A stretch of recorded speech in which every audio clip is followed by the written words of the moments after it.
Hello, and thank you for your interest in learning about the Consolidated Community Funding Pool.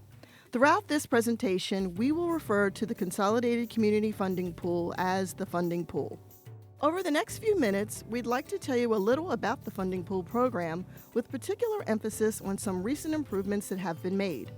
While all of the specific details about the upcoming improvements cannot be shared until the official RFP is released, this will provide you with a basic understanding of what changes to expect. Before we close, we'll also give you a brief overview of the upcoming application process. The Funding Pool program is essentially a county-wide competitive grant program for nonprofit organizations that provides limited funding for programs and services that fill critical human services needs among the most vulnerable populations in Fairfax County. Some examples of human services may include after-school programs for youth, services for victims of domestic violence, employment training, or transportation for the elderly and disabled. Funds are awarded to applicants on a 2-year cycle based upon recommendations from a panel of county residents who review and score each application submitted. In order to be eligible to apply for funding, your organization must have 501c3 tax-exempt status, and your proposed program or service must be for the specific benefit of Fairfax County residents.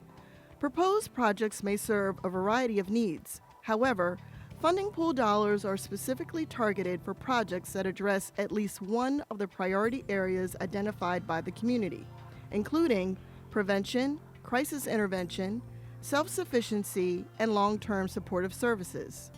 Additional information about these priorities may be found online at www.fairfaxcounty.gov/CCFP.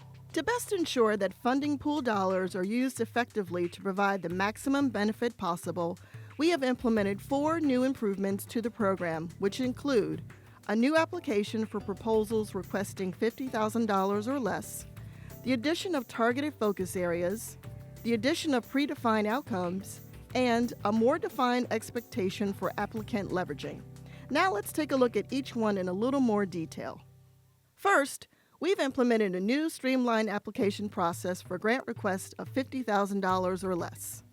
Out of necessity, applying for grant funding is a well-documented and highly detailed process to ensure that funds are dispersed in a fiscally responsible manner. In some cases, this can prove to be a deterrent for groups seeking to pursue smaller-scale projects that require less grant funding, but that would otherwise still provide a substantial benefit to the individuals and communities affected.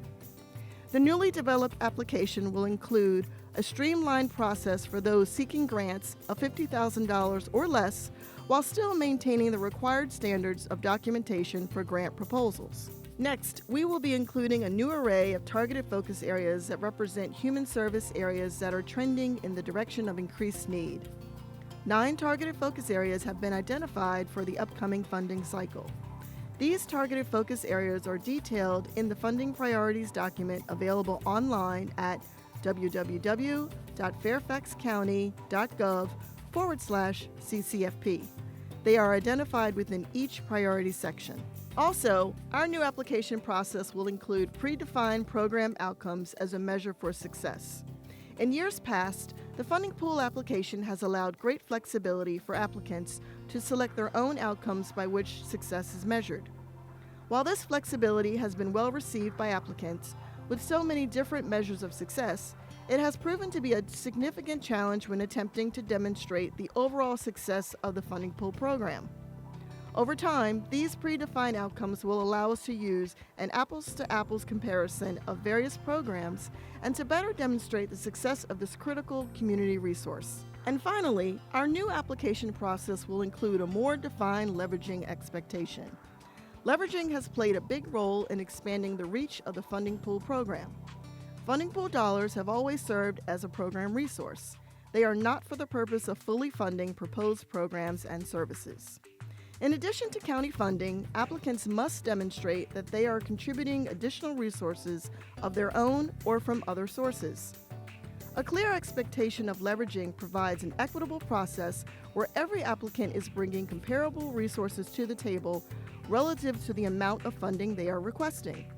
This also allows the resources of the funding pool to stretch across many different programs and services and promote the maximum possible benefit among the county's most vulnerable populations. Before we close, we'd like to give you a look at what's ahead in the Consolidated Community Funding Pool application process. The official RFP is expected to be released this October. Following the release of the RFP, there will be a pre-proposal conference. We strongly encourage all interested applicants to attend. This conference will provide an opportunity to ask questions and obtain additional information that may prove beneficial in developing your proposal. The official date for the pre-proposal conference will be announced in the RFP. Following the conference, all proposals are expected to be due this December.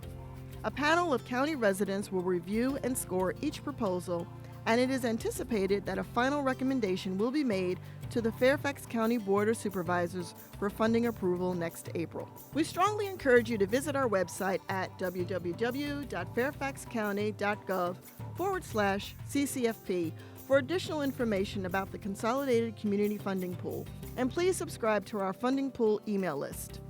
In addition, we again strongly encourage you to plan on attending the upcoming pre-proposal conference planned for this October. This conference is more important than ever, as it will give you an opportunity to hear more about the changes that are described in this presentation. Questions may also be submitted online, but please keep in mind that Fairfax County staff may not be able to answer certain questions until after the RFP is released. Thank you for your participation in this year's process and for making a difference for Fairfax County's most vulnerable populations.